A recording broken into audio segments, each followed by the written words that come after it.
नमस्कार. उमेद IAS प्लॅटफॉर्मवरती आपल्या सर्वांचं स्वागत आहे. राज्यसेवा पूर्व परीक्षा 2025 28 सप्टेंबर रोजी होणार आहे. त्यासाठी आम्ही उमेद IAS काय करतोय तर टेस्ट सिरीज आयोजित केलेली आहे.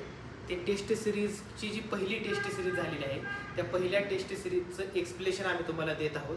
त्यातले इतिहासाचे एक्सप्लेनेशन मी आता देणार आहे की प्रश्न क्रमांक 1 पासून प्रश्न क्रमांक 15 पर्यंत. आता हे एक्सप्लेनेशन देण्याच्या अगोदर टेस्ट सिरीजचं मी तुम्हाला 1 मिनिटामध्ये किंवा 1-2 मिनिटामध्ये फायदे सांगतो. तर कसं असतं, परीक्षेला आपण PYQ तर करतोच, पण PYQ मुळे काय होतं, आपण पाठ करून PYQचं काय होत जातं की आपल्याला त्याच्यानंतर कंटाळा येतो. पण टेस्ट सिरीजचा काय फायदा होतो की आपण केलेला अभ्यास एकदम नव्या प्रश्नांशी किंवा एकदम नव्या शब्दरचनेशी लक्षात ठेवू आपण की शब्दांची कशी रचना केलेली आहे. म्हणजे कदाचित ह्यातला एखादा प्रश्न PYQ असू शकतो, पण त्याची रचना करण्याची पद्धत वेगळ्या प्रकारे झालेली असते किंवा 2 PYQ एकत्र केलेले असतात. त्याचा फायदा आपल्याला होतो. या अनुषंगाने आपल्याला टेस्ट सिरीज द्यायची असते. मग आज आपण काय करणार आहे तर जी टेस्ट सिरीज आपली पहिली झालेली आहे त्या पहिल्या टेस्ट सिरीज मधले इतिहासाचे 1 ते 15 प्रश्न आपण आज इथं चर्चा करणार आहे. तर मग आपण सुरुवात करूया. तर पहिला प्रश्न आपल्याला बघायचा आहे. काय आहे पहिला प्रश्न? पहिला प्रश्न आता सुरुवातीला सुद्धा परीक्षेमध्ये सुद्धा आपण सोडवताना प्रश्न सोडवताना कुठल्या प्रकारचा प्रश्न आहे, जोड्या जुळवायचा आहे का स्टेटमेंट बेस आहे का एका वाक्यातलंच वन लाइनरच विचारला आहे, हे 3-4 प्रकारचे प्रश्न असतात. मग किंवा चुकीचं विचारलं आहे का, ह्या सगळ्या गोष्टीवरती लक्ष गेलं पाहिजे. मग आता हा जोड्या जुळवाचा प्रश्न आहे. तर जोड्या जुळवाचा प्रश्न असताना शक्यतो जोड्या जुळवाचा प्रश्न आपला चुकू नये, कारण जोड्या जुळवायच्या प्रश्नामध्ये आपल्याला सगळीच इन्फॉर्मेशन माहिती असते असं काही नाही. एखादी जरी जोडी आपल्याला जुळून गेली तरी सुद्धा आपल्याला त्याचं उत्तर काढता येतं. त्याच्यामुळं जोड्या जुळवाचे प्रश्न हे खूप सोपे प्रश्न असतात. आता हा प्रश्न जर बघितला तर काय दिलेलं आहे इथं, योग्य जोड्या लावा आणि वृत्तपत्र दिलेले आहेत आणि त्यांच्या संबंधित व्यक्ती दिलेली आहे. आता कधी कधी वृत्तपत्र आणि तो व्यक्ती देतात, म्हणजे कसं की बाबा वृत्तपत्र त्या व्यक्तीनंच चालू केलेलं असेल असं नाहीये. कधी कधी संबंधित व्यक्ती पण दिल्या जातात. म्हणजे एकदा प्रश्न विचारला होता की खालीलपैकी कोणती वृत्तपत्रे आगरकरांशी संबंधित आहेत. मग आता आगरकरांनी चालू केलेली असतील नसतील, पण संबंधित विचारले म्हणजे कदाचित त्यांनी त्याचं संपादक पद भूषवलं असेल किंवा त्याच्यामध्ये लिखाण केलं असेल, अशा बऱ्याच गोष्टींची पण प्रश्न विचारले जातात. म्हणून आता इथं प्रश्न आम्ही कसा विचारला, वृत्तपत्र आणि त्याच्या संबंधित व्यक्ती आपल्याला माहिती करून घ्यायची आहे. मग आता आपण इथे जर वाचलं निबंधमाला, सुधारक, दर्पण, मुंबई अखबार, गोपाळ गणेश आगरकर, सूर्याजी कृष्णाजी, विष्णुशास्त्री चिपळूणकर, बाळशास्त्री जांभेकर. मग आता हे वाचल्यानंतर आपल्याला पटकन एक गोष्ट कळालीच पाहिजे किंवा आपल्याला माहिती पाहिजे, ती म्हणजे दर्पण. दर्पण हे आपलं मराठी भाषेतलं पहिलं वृत्तपत्र आहे. जे कोणी चालू केलं होतं तर बाळशास्त्री जांभेकर यांनी चालू केलं होतं. मग समजा आपण दर्पणला बाळशास्त्री जांभेकरांची जोडी लावली तर क ला पर्याय क्रमांक रोमन मधला 4 जर बघितला तर तो इथे आहे, बरोबर. मग आता परीक्षेमध्ये सुद्धा बरेच प्रश्न असे असतात की तुम्ही गेला ना, एक जरी माहित असलं तरी जोडी जुळून जाऊ शकते. तर तसे प्रश्न बघितल्यानंतर मग त्या प्रश्नावर आधारित आम्ही हा प्रश्न तयार केला. हा फायदा असतो टेस्ट सिरीजचा. मग आता हा 4 नंबरचा पर्याय क ला बाळशास्त्री जांभेकर जेव्हा जुळतं त्यावेळेस तुम्ही पटकन 2 नंबरच्या उत्तरापर्यंत पोहोचता, तुमचा वेळ वाचतो, तुम्ही पुढच्या प्रश्नाकडे जाऊ शकता. मग आता आपल्याला इथं बाकीचे पण गोष्टी बघून घ्यायच्या. तर आता हे सुधारक जे आहे ते इथं 1 नंबरला जुळलेलं आहे, म्हणजे ते गोपाळ गणेश आगरकर यांचं आहे. आणि निबंधमाला जे आहे ते 3 नंबरला म्हणजे विष्णुशास्त्री चिपळूणकर, म्हणजे कृष्णशास्त्री चिपळूणकरांचा मुलगा विष्णुशास्त्री चिपळूणकर. आणि मुंबई अखबार जो आहे तो 2 नंबरचे सूर्याजी कृष्णाजी. मग आता सुधारक आपल्याला माहिती आहे, इष्ट असेल ते बोलणार आणि साध्य असेल तेच करणार, हे जे त्याचं ब्रीद वाक्य होतं हे गोपाळ गणेश आगरकर किंवा गोग आगरकर यांनी चालू केलेलं 1888चं वृत्तपत्र आहे. आता ह्या वृत्तपत्राविषयी अजून एक एक्स्ट्रा इन्फॉर्मेशन जर बघितली तर हे चालू केलं होतं आगरकरांनी आणि ह्याचं इंग्रजी भाषेचं जे संपादक पद होतं ते ना गोखले सांभाळत होते. हा प्रश्न परीक्षेला पुन्हा येऊ शकतो पुढे कुठं तरी जाऊन. तर गोखले हे इंग्रजी भाषेचे त्याचे संपादक होते. त्यानंतर निबंधमाला विष्णुशास्त्री चिपळूणकर आपल्याला माहिती पाहिजे, पाठ करायच्या पुस्तकातून बऱ्याच पुस्तकात आहे. आणि आता लक्षात ठेवायचं ते म्हणजे मुंबई अखबार. तर मुंबई अखबार सूर्याजी कृष्णाजी हे आपल्याला फक्त एक लक्षात ठेवायचं आहे किंवा आपण विसरू नये की पुन्हा परत कधी जर हे बाकीचे 3 सोपे आहेत, सर्व पुस्तकात आहेत, आपल्याला माहिती आहे. निबंधमाला, सुधारक, दर्पण तर माहितीच आहे, 1832 आहे बरं का दर्पण. कधी कधी प्रश्न वर्षावरती पण विचारला जातो, कोणत्या वर्षी सुरू केलं होतं. सुधारक मी तुम्हाला सांगितलं 1888. अशी बाकीची पण वृत्तपत्र आणि त्याच्या रिलेटेड व्यक्ती किंवा संपादक पद कुणी भूषवले किंवा कुणी ते वृत्तपत्र चालू केले ह्याच्यावरती असे प्रश्न येतात. त्याच्यामुळे जोड्या जुळवाचा प्रश्न आपल्याला बिलकुल चुकायचा नाही. आता आपण दुसऱ्या प्रश्नाकडे जाऊया.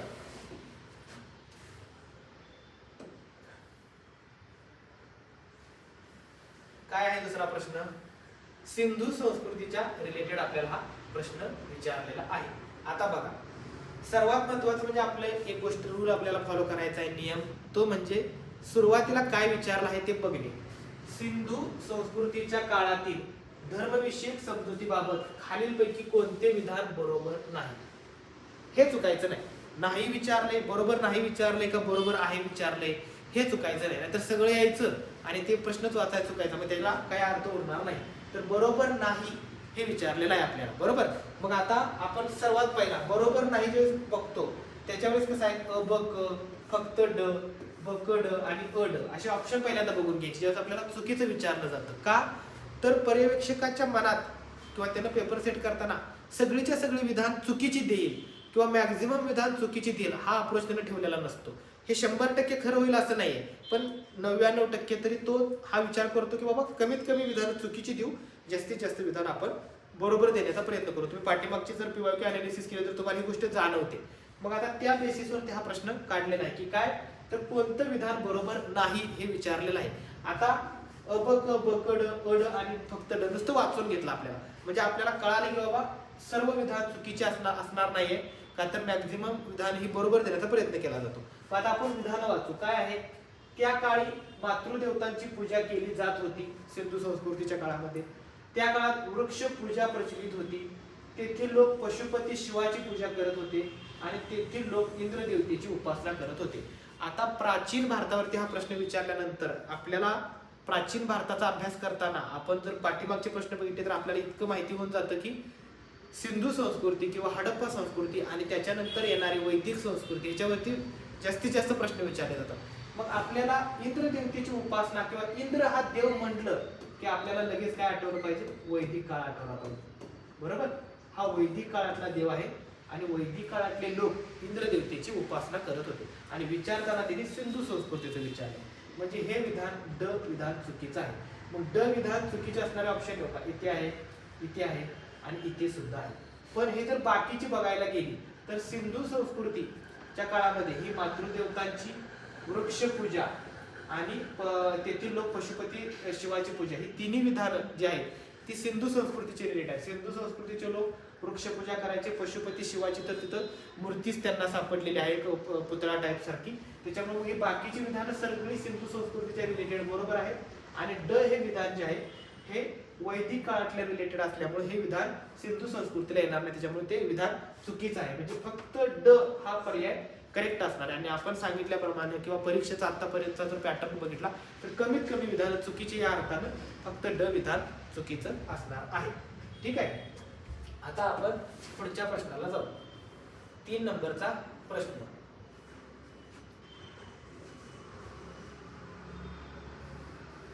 काय आहे 3 नंबरचा प्रश्न? बरोबर जोडी कुठली जुळलेली आहे आपल्याला बघायचं आहे. खालीलपैकी कोणती जोडी बरोबर जुळलेली आहे? म्हणजे जोड्या जुळवल्यात त्यांनी, इकडच्या साईडला त्यांनी एक काहीतरी एक गोष्ट दिलेली आहे आणि त्याच्या रिलेटेड इकडं दुसरी गोष्ट दिलेली आहे. तर काय आहे पहिली गोष्ट? ली कमिशन. ली कमिशन नागरी सेवा असं त्यांनी म्हटलेलं आहे. तर आपल्याला माहिती आहे की 1919च्या ऍक्ट नुसार भारतामध्ये सुद्धा स्पर्धा परीक्षाची तयारी करणाऱ्या किंवा स्पर्धा परीक्षा घेणाऱ्यांसाठी एक कमिशन स्थापन करायचं ठरलं होतं, युनियन पब्लिक सर्व्हिस कमिशन. ते आपण आता त्याला UPSC म्हणतो, पण त्यावेळेस त्यांनी त्याला सेंट्रल पब्लिक सर्व्हिस कमिशन असं नाव दिलं होतं. तर त्याची जी स्थापना आहे ती 1919च्या ऍक्ट मध्ये करा असं सांगितलं होतं आणि मग ती केली ली कमिशनच्या शिफारशीनुसार 1923ला. मग नागरी सेवा रिलेटेड हे आहे, त्याच्यामुळे हे ली कमिशन पहिला पर्याय बरोबर आहे. त्यानंतर मॅकडोनल्ड जे कमिशन आहे हे दुष्काळ रिलेटेड आहे. 1901ला कर्झन ह्या कमिशनची स्थापना केली होती. कर्झन हा गव्हर्नर जनरल किंवा व्हायसरॉय होता आणि कर्झन हा आपल्याला परफेक्ट माहिती असलेला व्हायसरॉय पाहिजे, कारण कर्झनवरती राज्यसेवा पूर्व परीक्षेला प्रश्न विचारले जातात. त्या अनुषंगाने इथे डायरेक्टली कर्जनवरती प्रश्न नाहीये, पण मॅकडोनल वरती प्रश्न आहे की जे कमिशन कर्जननं नियुक्त केलं होतं। आणि सार्जंट योजना जी आहे ते शिक्षणाच्या रिलेटेड वर्ल्ड वॉर 2 मध्ये हे 1944 ला ही सार्जंट योजना आली होती आणि शिक्षणाशी रिलेटेड होती। त्याच्यामुळे इथले तिन्ही पर्याय बरोबर आहेत, त्याच्यामुळे 4 नंबरचा याचं उत्तर आपल्याला येणार आहे। ठीक आहे, आता आपल्याला पुढचा प्रश्न बघायचा। काय आहे पुढचा प्रश्न, तर पुणे करा। बऱ्यापैकी राज्यसेवा पूर्व परीक्षेला 1920, 1930, 1942 ह्या काळामध्ये ज्या गांधींच्या चळवळी झाल्या किंवा गांधींच्या रिलेटेड ज्या कुठल्या गोष्टी घडल्या होत्या त्याच्यावरती प्रश्न येतो। त्याच्यामुळे हा पुणे कराराचा प्रश्न जो आहे तो त्याच अनुषंगाने आहे की गोलमेज परिषदेमध्ये काय घडलं आणि त्याच्यानंतर मग त्याचा परिणाम भारतावरती काय झाला किंवा दलितांसाठी गोलमेज परिषदेमध्ये काय तरतूद केली होती का, ह्या अनुषंगाने हा प्रश्न आहे। पाठीमागे असे बरेच प्रश्न विचारलेले आहेत, त्या रिलेटेड इथे पुढे एक्स्ट्रा माहिती त्याच्यानंतर आपण तयार करून हा प्रश्न तयार केलेला आहे। तर बघा आता पुणे करार काय आहे, 1932 तारीखच देऊन टाकलेली आहे आणि हे ठरवले गेले। आता काय ठरवले गेले, आता ऑप्शन जर बघितले तर अगोदर आपल्याला बघितलं तर हे कळतंय की हा एक स्टेटमेंट बेस आहे, म्हणजे एकच स्टेटमेंट ह्यातलं घ्यायचं आहे आपल्याला जे योग्य असणार आहे। दलितांना अधिक प्रतिनिधित्व देण्यासाठी वेगळे मतदारसंघ असावेत, दलितांसाठी वेगळे मतदारसंघ नसावे, इथं वर असावेत म्हणले इथं नसावेत म्हणले, आणि त्याबद्दल त्यांचे संसदेतील प्रतिनिधित्व वाढवावे म्हणले। तिसरं म्हणले दलितांचे प्रतिनिधित्व त्यांच्या लोकसंख्येच्या प्रमाणात असावेत, आणि चौथं महिलांना संसदेत आरक्षित जागा असाव्यात। आता ही पुणे करार 1932 अजून सुद्धा महिलांना संसदेत आरक्षित जागा, म्हणजे आता ते विधान संसदेमध्ये पारित झालेलं आहे विधेयक, त्याच्यामुळे आता हे महिलांना संसदेत आरक्षित जागा ठेवल्यात। मग 1932 ला तर त्या काळात तर काही नव्हते, त्याच्यामुळे चौथा ऑप्शन तर येणार नाही। आता उरले 3, त्याच्या अगोदर आपण काय करू, पुणे कराराच्या अगोदर काय कसा आला पुणे करार, तर सुरुवातीला आपण बघितले की 1, 2 आणि 3 अशा गोलमेज परिषदा ब्रिटिशांनी आयोजित केल्या होत्या, भारतीयांचं प्रतिनिधित्व बोलवलं होतं। पहिल्या गोलमेज परिषदेला काँग्रेसतर्फे कोणी गेलं नाही, दुसऱ्या गोलमेज परिषदेला काँग्रेसतर्फे गांधी गेले होते। मग गांधी गेले होते आणि त्या दुसऱ्या गोलमेज परिषदेमध्ये 1932 ला रॅमसे मॅकडोनाल्ड हे ब्रिटिश पंतप्रधान यांनी दलितांना एक वेगळा मतदारसंघ किंवा विभक्त मतदारसंघ आम्ही देणार आहोत अशी घोषणा केली। त्याला कम्युनल अवॉर्ड किंवा जातीय निवाडा असं मराठीमध्ये म्हटलं जातं, 1932चाच आहे। आणि त्याच्यावरून गांधी आणि आंबेडकर यांच्यामध्ये वाद निर्माण झाला की गांधी म्हणत होते की जातीय निवाडा केल्यामुळं हिंदूमध्ये फूट पडू शकते आणि दलित हे वेगळे नाहीये तर ते हिंदूच आहेत, त्याच्यामुळं त्यांच्यासाठी सेपरेट मतदारसंघ किंवा विभक्त मतदारसंघ आपण न ठेवता आपण काय करू, तर आपण त्यांच्यासाठी आपण संसदेतलं प्रतिनिधित्व वाढवू, म्हणजे त्यांना आरक्षण देऊ, आरक्षित जागा ठेवू, पण वेगळा मतदारसंघ नको। कारण वेगळा मतदारसंघ आणि आरक्षित जागा ह्याच्यामध्ये काय फरक आहे, तर वेगळा मतदारसंघ म्हणजे फक्त त्याच कम्युनिटीच्या लोकांनी त्यांना निवडून द्यायचं, आणि आरक्षित जागा म्हणजे फक्त व्यक्ती उभारणारा त्या कम्युनिटीचा पाहिजे, मतदान करणारे सगळे लोक असतील कुठल्याही कॅटेगरीचे। मग अशामुळं जो आपला कम्युनल अवॉर्ड झाला होता ते कम्युनल अवॉर्ड मध्ये सांगितलं होतं की दलितांना अधिक प्रतिनिधित्व देण्यासाठी वेगळे मतदारसंघ असावे, पण इथं आपल्याला पुणे कराराशी विचारले। मग काय झालं, कम्युनल अवॉर्डच्या विरोधात गांधीजींनी एरोडा जेलमध्ये 1932 साली काय केलं, उपोषणाला बसले की मला कम्युनल अवॉर्ड मान्य नाही किंवा जाती निवाडा मान्य नाही।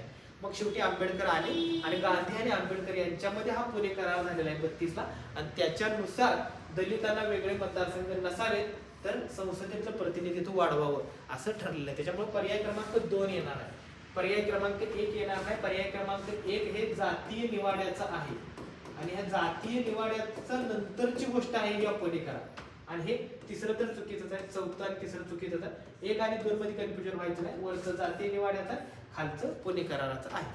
ठीक आहे, आता पुढचा प्रश्न काय आहे, 5 नंबरचा प्रश्न बघा, परत आला बघा, मी सांगितलं सिंधू संस्कृती आणि वैदिक काळ ह्यावरती आयोगाला मॅक्झिमम प्रश्न विचारण्याची सवय आहे। तर वैदिक काळातलं काय विचारले, वैदिक काळातील व्यापाराचे प्रमुख वैशिष्ट्य खालीलपैकी कोणते होते। प्रमुख वैशिष्ट्य व्यापार रिलेटेड प्रश्न विचारला। वैदिक काळामधल्या व्यापारावरती ह्याच्या अगोदर पण प्रश्न विचारलेले आहेत की त्यांनी त्यांच्या व्यापाऱ्यांच्या गटांना काय म्हणायचे वगैरे, त्या रिलेटेड आहे। काय विचारले, वैशिष्ट्य व्यापार वस्तू विनिमय पद्धतीने म्हणजे वस्तूंची देवाणघेवाण करून चालत असे, पहिले स्टेटमेंट आहे। व्यापारात सोन्याच्या नाण्याचा मोठ्या प्रमाणावर वापर केला जात असे, चांदीच्या नाण्याचा वापर केला जात असते आणि तांब्याच्या नाण्याचा, म्हणजे सोन्याच्या नाण्याच्या, चांदीच्या नाण्याचा आणि तांब्याच्या नाण्याचा, असं 3 तर त्यांनी विचारलेलंच आहे. आणि वर दिले की वस्तू विनिमय पद्धतीने म्हणजे देवाणघेवाण करून चालत असे म्हणजे बार्टर. बरोबर. आता आपल्याला एक सिलेक्ट करायचं आहे कारण हा स्टेटमेंट बेस्ड प्रश्न आहे. खाली पर्याय सिलेक्ट करायचे नाहीत की ब क असं काय वेगळं, फक्त एकच उत्तर असणार आहे. बरोबर. आता वैदिक काळ म्हणजे जवळपास 1500 बिफोर ख्रिस्त. बरोबर. आणि 1000 पर्यंत म्हणजे 500 वर्षाचा. बरोबर. त्या 500 वर्षाच्या काळामध्ये, त्या काळामध्ये इतकी सोनी, चांदी आणि तांब्याचे नाणे अस्तित्वात असणार आहेत का? नसणार आहे. त्याच्या वेळेस काय असणार आहे, लोक ह्या वस्तूच्या बदल्यात ती वस्तू, त्या वस्तूच्या बदल्यात ही वस्तू, त्याला आपण काय म्हणले, बार्टर सिस्टीम म्हणले. त्याच्यामुळे व्यापार वस्तू विनिमय पद्धतीने म्हणजे ह्या वस्तूच्या बदल्यात मी तुम्हाला कापड दे, मी तुला कुठली तरी एखादी वस्तू देतो किंवा तांदूळ देतो, गहू देतो, ह्या पद्धतीने जी सिस्टीम चालायची, ती पद्धतीनं जी सिस्टीम चालायची तिला बार्टर सिस्टीम किंवा वस्तू विनिमय पद्धत असं म्हणायचं. त्याच्यामुळे हे त्याचं उदाहरण, आपलं वैशिष्ट्य आहे त्या वैदिक काळाचं. एकदम सोपा प्रश्न होता. आता पुढचा प्रश्न बघा, 6 नंबरचा. हा आहे स्टेटमेंट बेस्ड प्रश्न आणि अशा प्रकारचे प्रश्न राज्यसेवा पूर्व परीक्षेला असतात. कसे तर समाज सुधारक या अँगलनं किंवा व्यक्ती ओळखा या अँगलनं. आता हा आपण मॉडर्न इंडिया लेवलनं घेतलेला आहे. ते प्राचीन भारत आणि मध्ययुगीन भारतावरती सुद्धा असे प्रश्न विचारतात की हा व्यक्ती ओळखा आणि इन्फॉर्मेशन दिली जाते. 3-4 स्टेटमेंट दिले जातात, 2 दिले जातात. इथं आपण 2 घेतलेले आहेत. तर काय दिलं आहे बघा, पहिलं स्टेटमेंट आहे ते 1874 साली लंडन येथे झालेल्या प्राच्य विद्या विषयावरील आंतरराष्ट्रीय परिषदेमध्ये सहभागी झाले होते, एक. आणि दुसरं दिले की ते मुंबई विद्यापीठाचे कुलगुरू होते. आता जर बघितलं तर वामन मोडक, काशीनाथ तेलक, फिरोजशाह मेहता आणि रामकृष्ण भांडारकर अशा ऑप्शन दिलेले आहेत. आता आपण या सर्वांचा जेव्हा अभ्यास करतो परीक्षेच्या दृष्टीनं, त्यानंतर आपण जेव्हा भांडारकर वाचतो त्यावेळेस आपल्याला माहिती होऊन गेलेलं असतं की भांडारकर ही व्यक्ती इतिहास संशोधक या रिलेटेड आहे. बरोबर. इतिहास संशोधक. आणि काशीनाथ तेलक किंवा केटी तेलक ही जर व्यक्ती बघितली तर ही व्यक्ती कुलगुरू आणि वकील ह्या रिलेटेड आहे. हे सुद्धा वकील या रिलेटेड आहे. आणि जर हे बघितलं फिरोजशाह मेहता तर हे INC चे अध्यक्ष आणि मुंबई प्रांतामध्ये यांचं वर्चस्व होतं, हे आपल्याला गोष्टी इतक्या माहिती आहे. मग आता इथे कुलगुरू दिले, पण वर सर्वात महत्वाचं दिले की प्राच्य विद्या. बरोबर. आणि रामकृष्ण भांडारकर, केटी तेलक, त्यानंतर रानडे, ह्या सगळ्या व्यक्ती ज्या होत्या त्या कुलगुरू सुद्धा होत्या मुंबई विद्यापीठाच्या. 3-4 व्यक्ती ज्या होत्या मुंबई विद्यापीठाच्या कुलगुरू होत्या. मग आपण फक्त मुंबई विद्यापीठाच्या कुलगुरूवरून केटी तेलक घेऊ शकत नाही.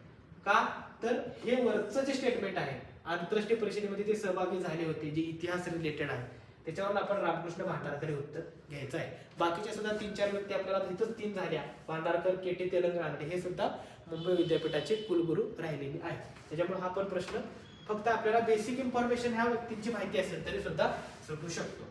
ठीक आहे. आता बघा पुढचा 7वा प्रश्न. बरोबर. जे ऍक्ट आहेत आपले ब्रिटिशांच्या काळात, जे ऍक्ट त्यांनी पास केले होते, त्या ऍक्ट वरती 1 ते 2 प्रश्न राज्यसेवा पूर्व परीक्षेला असतो. म्हणजे असतो कुठलाही पेपर काढून बघा 12 पासून 24 पर्यंतचा एक प्रश्न असतोच. कोणत्याही पूर्व परीक्षेला असतो, फक्त राज्यसेवेलाच नाही, कंबाईंडला असतो. UPSCच्या पूर्व परीक्षेला सुद्धा बऱ्याच वेळा त्यांनी 1813, 1833च्या ऍक्ट वरती प्रश्न विचारलेला आहे. मग आता त्या प्रश्नावरून आपण हा प्रश्न तयार केलेला आहे की कसा बाबा, मोर्ले पेंटो सुधारणाबाबत खालील विधाने विचारात घ्या. कधीच आहे मोर्ले पेंटो? 1909चा. बरोबर.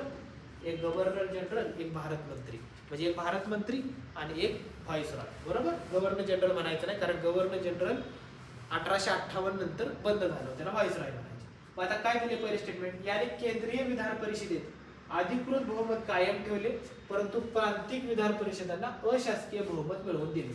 म्हणजे केंद्रीय मध्ये काय म्हणले, कायम ठेवले अधिकृत, आणि प्रांतिक मध्ये अशासकीयला बहुमत मिळवून दिलं. आता हे बघा, हे एकदम बरोबर स्टेटमेंट आहे. का तर ब्रिटिशांची सत्ता केंद्रित होती त्यावेळेस. आता ते जर केंद्रात जर त्यांनी अधिकृत बहुमत कायम नाही ठेवलं तर सगळे अराजकता माजू शकते, भारतीयांचं वर्चस्व वाढू शकत होतं. ते त्यांना बिलकुल नको होतं. त्यांना काय करायचं होतं, भारतीयाला खुश ठेवायचं होतं. पण कसं, तर तुम्ही प्रांतिक लेवलचं हे करा बाबा, प्रतिनिधित्व तुमचं वाढवतो, पण केंद्रीय लेवलचं आम्ही वाढवणार नाही. त्यामुळे पहिलं बरोबर आहे. आता स्वतंत्र मतदार ही संकल्पना स्वीकारून मुस्लिमांसाठी सांप्रदायिक प्रतिनिधित्वाची व्यवस्था सुरू केली. एकदम बरोबर आहे. माहितीच पाहिजे आपल्याला की बाबा कुठल्या ऍक्टनं कुणाला वेगळा मतदारसंघ दिला होता. 1909 नुसार मुस्लिमांना, 1919 नुसार अँग्लो इंडियन, युरोपियन, ख्रिश्चन, शीख यांना, आणि 32 नुसार आपण मगाशी बघितलं होतं, पण 32 नाही तर ते 35चा ऍक्ट आहे. त्याच्यानुसार कुणाला बाबा महिलांना, कामगारांना, दलितांना काय केली होती ह्या तरतुदी आपल्याला माहित पाहिजे. इथं आता मोर्ले मिंटो 9ला आहे आणि त्याच्यानुसार मुस्लिमांना स्वतंत्र मतदारसंघ आपल्याला दिला होता, त्यांना माहित आहे. त्याच ह्याला सुद्धा हे म्हटलं जातं, त्या मोर्लेला हे पण म्हटलं जातं की कमलेला आवाडचा जनक असं म्हटलं जातं.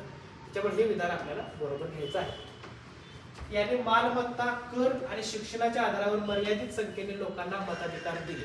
आता हे 1900 वर इतकं एवढं दोन चांगलं केले, म्हणजे एवढे हे केले चांगल्या म्हणण्यापेक्षा हा तरतुदी केल्या, आणि खालची तरतुदी एकदम लोकांना मताधिकार देणं शक्य आहे का नाही, हे 1919च्या ऍक्टची तरतूद दिलेली आहे. आपल्याला 9ची विचारलेली आहे, त्याच्यामुळे क स्टेटमेंट आपल्याला बरोबर येणार नाही, आणि ह्यातलं आपल्याला एक डिलीटच करायचं होतं, त्याच्यामुळे अ आणि ब हे बरोबर आहे, आणि आपल्याला विचारात घेऊन बरोबर विचारलेली होती, त्याच्यामुळे अ आणि ब हे विधान आपलं बरोबर असणार आहे. आता आपल्याला पुढच्या प्रश्नाला जायचं आहे. 8 नंबरचा प्रश्न काय विचारले बघा. बया दार उघड या भारुडाची रचना कोणी केली? एक कला संस्कृतीवरती प्रश्न असतोच, अण्णाभाऊ साठेंच्या वरती प्रश्न विचारलेला आहे, एकनाथांच्या वरती अगोदर प्रश्न विचारलेला आहे, बऱ्याच लोकांच्या वरती हे ज्या अंगाला प्रश्न विचारला जातो कला आणि संस्कृतीच्या. आता बघा इथे काय म्हणले, बया दार उघड या भारूड. भारूड म्हटलं की आपल्याला माहित असते संत एकनाथ, कारण ज्ञानेश्वरांनी ज्ञानेश्वरी लिहिली, तुकारामांनी त्यांच्या रिलेटेड साहित्य लिहिलं, संत तुकारामांनी त्यांच्या रिलेटेड साहित्य लिहिलं, पण भारूड म्हटलं की एकनाथ, बरोबर. पण मग आता काय होते, आपण गडबडीत बया दार उघड या भारुडाची रचना कोणी केली? संत एकनाथ. पर्याय क्रमांक 2 मार्क करतोय. पुढे जाऊन बघतोय तर बघितलं असते की 1 नंबरला दिलेलं आहे. म्हणजे प्रश्न आपल्याला सोपा आहे, उत्तर माहिती आहे, पण गडबड झाल्यामुळे चुकतो. त्याच्यामुळे टेस्ट सिरीजचा हा फायदा राहतो की बाबा इथं चुका पण परीक्षेत नको. त्याच्यामुळे ह्याचं पर्याय क्रमांक 1 उत्तर आहे, जरी ब ऑप्शन असला तरी सुद्धा, बरोबर. त्यानंतर आता पुढचा प्रश्न 9 नंबरचा काय आहे, खालीलपैकी कोणते विधान बरोबर आहे? बरोबर. हा मॉडर्न इंडिया लेवल किंवा आधुनिक भारतावरती विचारलेला प्रश्न आहे की क्रांतिकारी चळवळीच्या वरती एक प्रश्न पूर्वपरीक्षेमध्ये असतो. त्या अनुषंगाने काय प्रश्न विचारलाय, खालीलपैकी कोणती विधाने बरोबर आहेत असं विचारलेलं आहे. पहिला काय प्रश्न आहे, पहिलं स्टेटमेंट काय आहे, लाला हरदयाळ यांच्या नेतृत्वात गदरची स्थापना झाली. गदर चळवळीवरती प्रश्न आहे. गदरचे मुख्यालय कॅनडा होते, इथं चुकवलेलं आहे. गदरचे मुख्यालय हे सॅन फ्रान्सिस्को होते, माहिती पाहिजे आपल्याला, सॅन फ्रान्सिस्को USA. आणि गदरची जी चळवळ आहे ती कधीची आहे किंवा गदरची जी स्थापना आहे ती 1915ची आहे. आणि इथं दिलेलं आहे की असहकार आंदोलनानंतर गदरची स्थापना झाली. असहकार आंदोलन माहितीच पाहिजे गांधींचं 1920. मग हे कुठं आणि हे कुठं 5 वर्षाचा गॅप आहे. असहकार आंदोलनाच्या अगोदर गदरची स्थापना झाली, हे विधान चुकीच आहे. ब विधान चुकीच आहे. बरोबर विधान विचारलेले आहेत. ब गेला, ब गेला, ब गेला. पर्याय क्रमांक 1 गदरवरती प्रश्न आलेला आहे. लाला हरदयाळ ह्या रिलेटेड व्यक्ती आणि महाराष्ट्रातली एक व्यक्ती गदरच्या रिलेटेड आहे, जी कोणती आहे ते तुम्ही सर्च करायचं आहे. त्याच्यावरती प्रश्न आलेला आहे, मी सांगणार नाही, तुम्ही सर्च करायचं आहे. महाराष्ट्रातली कोणती व्यक्ती गदर संघटनेशी संबंधित आहे ज्यांना फाशी झालेली होती. ठीक आहे. आता आपल्याला पुढचा प्रश्न बघायचा आहे. काय आहे 10 नंबरचा प्रश्न. हा प्रश्न आहे मध्ययुगीन भारतावरती हा प्रश्न विचारलेला आहे. काय प्रश्न आहे बघा की बहमनी साम्राज्य खंडित झाल्यानंतर विघटनाचे राज्य व त्यांचे संस्थापक यांच्या योग्य जोड्या आपल्याला लावायच्या आहेत.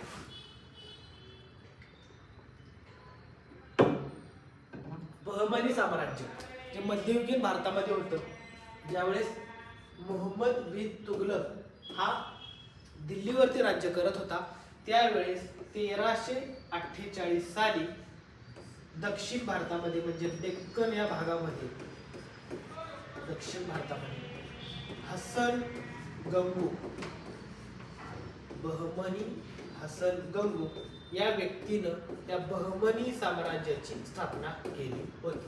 कुठे? दक्षिण भारतामध्ये. आणि ह्या बहमनी साम्राज्याचा आणि विजयनगर ह्या साम्राज्याचा बरीच वर्ष वाद सुरू होता.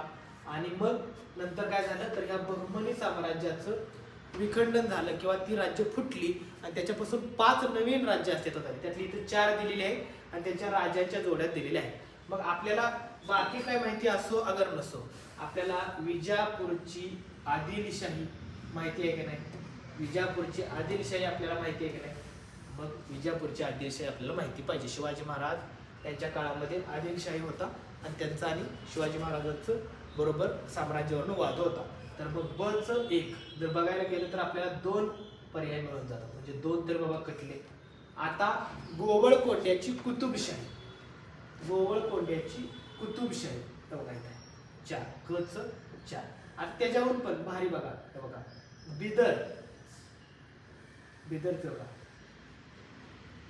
बरीद नाव आहे का, बिदर बरीद म्हणजे 2 नंबर. आणि जो बेरार उरला आहे त्याचं फताउल्ला इबाद शाह, ते एक जरी माहीत नसला तरी चालू शकतं, कारण बाकीचे 2 तरी 3 माहिती असले तरी कळून जाऊ शकतं. हा एकदा विचारला होता की बाबा 5 कोणते कोणते, ठीक आहे, किंवा हे 5 आणि ह्याला काय म्हणायचं? विजापूरची आदिलशाही, अहमदनगरची निजामशाही, गोवळकोंड्याची कुतुबशाही, बेरारची बरीदशाही आणि बिदरची बिदरशाही, अशा ज्या 5 शाही आहेत त्याच्यावरती प्रश्न विचारला. इथं आपण काय आपल्याला विचारला की त्यांचे राजे विचारले, त्याच्यामुळे हा प्रश्न येऊ शकतो.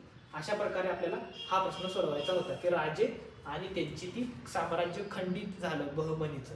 आता बहमनीचं आपण बघितलं की हसन गंगोनं साम्राज्याची स्थापना केली होती. आता आपल्याला पुढचा प्रश्न किती नंबरचा? 11 नंबरचा. हा बघा, हा प्राचीन भारतावरचा प्रश्न आहे. वैदिक काळामध्ये जे प्रशासकीय घटक होते त्याला कशाला काय काय म्हणायचं? इकडे दिलेले आहेत प्रशासकीय घटक भूवती, विषया, विठिका, ग्राम. इकडे दिले ग्रामिका, नगरपती, आयुक्त आणि उपरिका. आता इथं बघितलं ग्राम, तर ग्रामचं ग्रामिका एक लगेच जुळून जातं, बरोबर. आता उरले 2, बाकीचे तर जुळले पाहिजेत. मग आता तर त्याच्यासाठी आपल्याला बाकीची माहिती असणं गरजेचं आहे. तर जे भूवती आहे, भूवती, तर ते उपरिका आहे, ते पाठ करायचं आपल्याला. अशा प्रकारचे प्रश्न येतात. त्यानंतर विषया जे आहे ते आयुक्त आहे आणि विठिका जे आहे ते नगरपती आहे आणि ग्राम मी म्हटलं तसं ग्रामिका आहे. हे उपरिक राज्यपालाला म्हटलं जायचं. आयुक्त, आता सुद्धा आयुक्त पद अस्तित्वात आहे. तर विषया किंवा विषयपती असं असायचं ते. तर हे प्रशासकीय घटक आणि त्याचे प्रमुख आपल्याला पाठ करायचे आहेत, बरोबर. त्यानंतर पुढचा प्रश्न काय आहे? किती नंबरचा प्रश्न आहे? 12 नंबरचा प्रश्न आहे. हा आयोगाचा सर्वात फेवरेट आणि आपल्याला अशा इतिहासातल्या बऱ्याच घटना ठळक ठळक माहिती पाहिजे. असहकार चळवळ कधीची, वैकोम सत्याग्रह कधीचा, आंबेडकरांची सत्याग्रह माहिती पाहिजेत, काळाराम मंदिर सत्याग्रह माहित पाहिजे, गांधी अरविंद करार, चलो छोडो भारत आंदोलन, ह्या सगळ्या गोष्टी आपल्याला किमान गांधींच्या नंतरच्या तरी गोष्टी आपल्याला माहिती पाहिजे, कारण त्यानंतर बऱ्यापैकी सिक्वेन्स फॉलो केला गेलेला आहे. त्याच्यानुसार जर बघितलं तर वैकोम सत्याग्रह 1924चा आहे. त्रावणकोर आत्ताचं केरळ, तिथं दलितांना मंदिरात प्रवेश मिळवण्यासाठी चालू केलेला हा सत्याग्रह आहे, म्हणजे हा वैकोम सत्याग्रह. गांधी अरविंद करार जे आहे तो 1931चा आहे. आता हा करार कशा संदर्भात होता? तर गांधीजींनी दुसऱ्या गोलमेज परिषदेमध्ये सहभागी व्हावं आणि भारतीयांच्या काही मागण्या आहेत त्या मांडाव्या, ह्या अनुषंगाने हा तयार केला होता. छोडो भारत आंदोलन तर माहितच पाहिजे 1942. आणि दिल्लीचा जाहीरनामा हा पहिल्या गोलमेज परिषदेची स्थापना म्हणजे घोषणा करण्यासंदर्भात 1929चा आहे, बरोबर. माझा जर सिक्वेन्स बघितला तर पहिला हे येणार मग कुठं आहे? इथं आहे, इथं आहे. त्यानंतर दिल्ली जाहीरनामा 2 नंबरला, तर मग इथं आहे. हा ऑप्शन आपल्याला कळून जातो आणि क वाला आणि ब वाला हा सगळ्यात शेवटी घ्यायचा. आता ह्याच्यामध्ये फारसं काय सांगण्याजोगं नाही, फक्त आपल्याला घटना ठळक ठळक माहिती पाहिजे, काय घडलं होतं ते सुद्धा माहिती पाहिजे. आता इथं घटनांच्या कालानुक्रमानुसार हा प्रश्न आला, कदाचित पुढे जाऊन हा घटनाच्या रिलेटेड व्यक्ती किंवा ह्या घटनामध्ये काय घडलं होतं ते सुद्धा आपल्याला विचारू शकतात. आता बघा, खालीलपैकी विजोड व्यक्ती ओळखायची आहे. मदन मोहन मालवीय, त्यानंतर गोपाळकृष्ण गोखले, रासबिहारी घोष आणि रासबिहारी बोस. मग आता आपल्याला एकच कोणती तरी व्यक्ती विजोड ओळखायची आहे. तर जेव्हा असे प्रश्न येतात तेव्हा आपण ह्या दोघांच्यावरती जास्त लक्ष द्यायचं. सेम सेम वाटतं ना, म्हणजे काहीतरी बदल केलेला असू शकतो. तर काय बदल आहे? तर हे जे 3 आहेत ब ब क, हे 3 मवाळ नेते आहेत. आणि रासबिहारी बोस हे कसे आहेत? तर हे जहाल नेते आहेत, क्रांतिकारक नेते आहेत. आणि त्याच्यामुळं फक्त ड हा ऑप्शन आपल्याला येणार आहे. सोपा प्रश्न होता किंवा विजोड व्यक्ती, तिघांची विचारधारा वेगळी, चौथ्या व्यक्तीची विचारधारा वेगळी ह्या आकर्षकाने हा प्रश्न विचारलेला आहे. त्यानंतर आता 14 काय प्रश्न आहे, योग्य जोड्या लावा. जोड्या लावायचा प्रश्न चुकायचा नाही, मी सांगितलं. आता बघा इथं काय दिले, PR शिंदे. आता तुम्ही म्हणता इंग्लिश मध्ये कसं दिले, MPSC बऱ्याच वेळा असं करते. हनुमंतराव कुलकर्णी प्रश्न देताना त्यांनी H कुलकर्णी म्हटलं होतं. मग आपण काय विचार करतो, आपल्याला माहितच नाही, आपण हनुमंतराव कुलकर्णी माहित असतं पण त्यांनी विचारले नाही H कुलकर्णी. त्या अनुषंगाने हा पॅटर्न तयार केलाय की विराज शिंदे मला माहिती आहे, पण देताना मी मुद्दाम तिथं VR शिंदे दिले का तर तुम्हाला तिथं कळावं VR शिंदे म्हणजेच विराज शिंदे. H कुलकर्णी जर त्यांनी देऊन विचारला असेल तर मग आपल्याला तशा प्रकारची तयारी सुद्धा केली पाहिजे. बरोबर. गोपाळकृष्ण गोखले माहिती आहे पण GK गोखले माहित नसतं. काशीनाथ तेलंग माहिती असतं पण KT तेलंग माहित नसतं. त्या गोष्टीवरून आपल्याला हा प्रश्न तयार केला. VR शिंदे हे तर आपल्याला माहिती पाहिजे.